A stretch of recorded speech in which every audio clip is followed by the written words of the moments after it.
Federal environment ministers might often be seen as the ones responsible for fluffy animals and picture opportunities.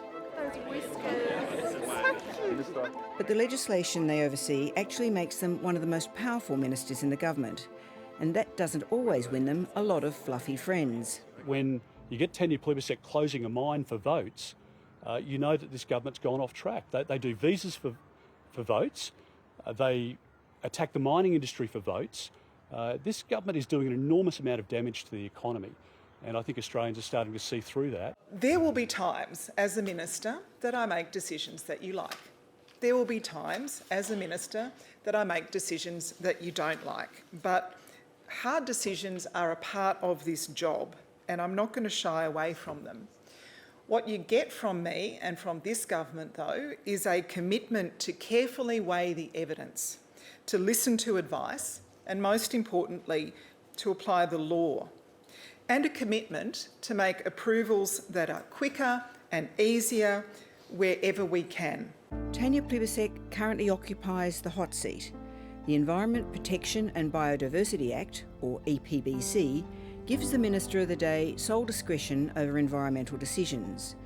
That has put her at the centre of two separate but related storms engulfing politics just now. The decision by the Minister for the Environment and Water to make a Section 10 declaration over the McPhillamys mine project near Blaney has been met with widespread shock, anger and concern. The first of these decisions was to knock back a proposed tailings dam at a gold mine near Blaney in Western New South Wales, to the angst of many, including the local independent MP, Andrew Gee, under Aboriginal heritage legislation. These concerns include a lack of transparency, lost jobs, the timing of the decision with state and federal environmental approvals already given, the contrary opinion of Orange Local Aboriginal Land Council, and the impossibility of moving the dam within existing mine boundaries. I understand that the company in question want the cheapest, most cost-effective option for the building of their tailings dam. That's them doing their job for shareholders. Me doing my job for the Parliament and the people of Australia is applying the law on the basis of the evidence before me. This is a 2,500 hectare site, and my Section 10 declaration applies to 400 hectares of that 2,500 hectares. That's about 16% of the existing site. So I haven't blocked the mine.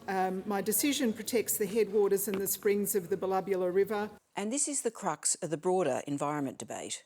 The Minister has the sole authority to approve a project under environmental legislation and has clear legal obligations to base that decision on the scientific or heritage evidence. Round the grounds, everyone is criticising the Minister's decision and her inability to back it in. Senators need to support this disallowance and do the right thing by anyone concerned. The federal opposition sought to overturn the decision in the Senate this week, but the move was defeated by the government and crossbench.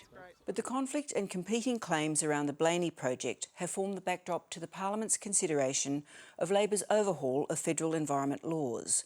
The expectation was that the government would completely rewrite the EPBC Act, but the government ultimately choked on that decision earlier this year and deferred it, arguing instead that it first needed to establish a new independent body which would assess environmental claims.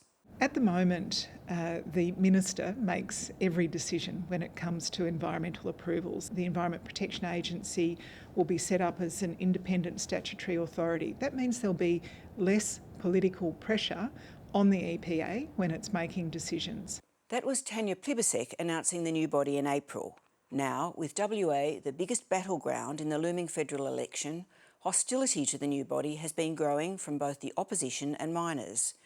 During a recent visit to WA, the PM raised the possibility of a backdown, that the new body would just make recommendations rather than decisions in the hope of getting opposition support. Good luck with that. Labor is worried. They are paranoid about losing votes to Green candidates in inner-city seats. So the party is looking to shore up that constituency ahead of an election. And the problem is that you pay the price for it. A Dutton coalition government will be the best friend that the mining and resources sector in Australia will ever have.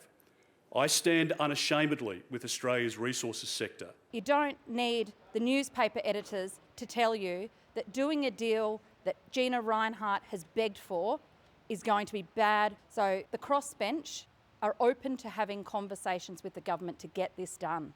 There are even more pressures from the other side of the debate, from within Labor's rank and file. The Labor Environment Action Network wants the government to also legislate the environmental standards recommended by former ACCC head Graham Samuel in his review of the EPBC Act. And it wants the government to legislate a new EPA with teeth. The government was further embarrassed this week when a Labor-led Senate committee made the same demands.